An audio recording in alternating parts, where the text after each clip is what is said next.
Mango তৈরি করব। এই যে আমি গ্লাসে ঢেলে নিয়েছি, এটা কিভাবে তৈরি করব সেটাই দেখা যাক, তৈরি করে দেখাবো। চলুন তাহলে দেখা যাক কীভাবে তৈরি করি। এই যে মাজা ম্যাঙ্গোর জন্য আমি কটা পাকা আর বেশি পাকা আর দুটো একটু কম পাকা নিয়ে নিয়েছি। এগুলোকে আমরা খোসা ছাড়িয়ে নেব। খোসা ছাড়িয়ে নিয়েছি আমগুলো। এবার আমরা ছুরি দিয়ে এই আমের গা থেকে, আঁটি থেকে সব পাল্পগুলো বের করে নেব। সব কটা আমের বের করে নিয়ে ফিরে আসছি। আমাদের আমের সব পাল্প সব আঁটি থেকে সব ছাড়ানো হয়ে এসছে প্রায়। এবার আমরা সব কটাই আমাদের ছাড়ানো হয়ে গেছে।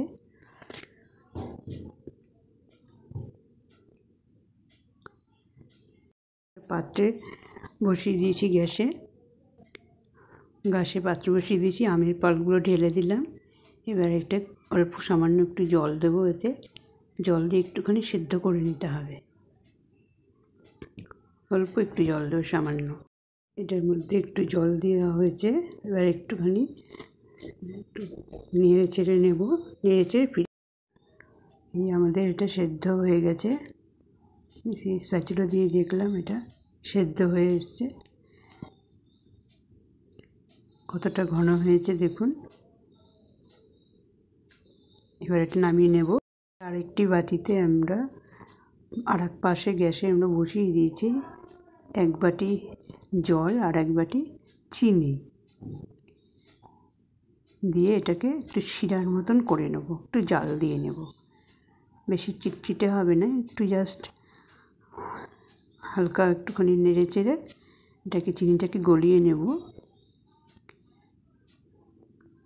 গলিয়ে একটু ঠান্ডা করে নিতে হবে। ঠান্ডা হয়ে গেছে। এবার আস্তে আস্তে আমরা এবার ম্যাঙ্গো পাল্পটা এবার এটাকে আমরা ছেঁকে নেব। আমরা এটা ঢেলে নিয়েছি সেদ্ধ আমটা। এবার এটাকে পেস্ট করে নেব, তারপরে ছেঁকে নেব।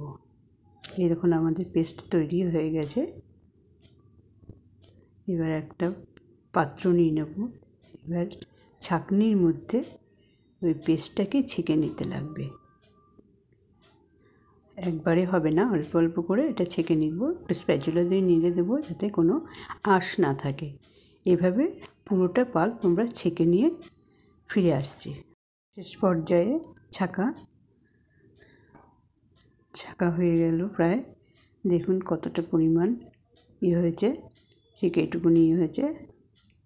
এগুলো সরিয়ে আমাদের পাল্পটা ছাঁকা রেডি। এবারে শিরাটা ঠান্ডা হয়েছে, সেটা এর মধ্যে ঢেলে মিশিয়ে দিতে লাগবে। যে যার স্বাদ অনুযায়ী দেবেন, তাহলে খুব ভালো হবে। বাকি শিরাটুকু এর মধ্যে মিশিয়ে দিলাম, দিয়ে আবারও নেড়ে নেব। তাহলে মিষ্টিটা সম পরিমাণে সব জায়গায় ঢুকে যাবে। এখন আমাদের চিনি মেশানো হয়ে গেছে। এবারে একটু এর মধ্যে আমরা একটু পাতিলেবু রস চিপে দেব। একটা গোটা পাতিলেবু দেব। পাতিলেবু চিপে রস দিয়ে দিলাম। এবার এটাকে ভালো করে নেড়ে নিতে লাগবে।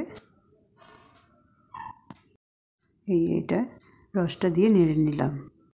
আমের মাজা ম্যাঙ্গো আমার রেডি হয়ে গেছে। এবার আমি গ্লাসে ঢেলে পরিবেশন করে দেখালাম। ভালো লাগলে আপনারা লাইক, কমেন্ট, শেয়ার করতে কিন্তু ভুলবেন না।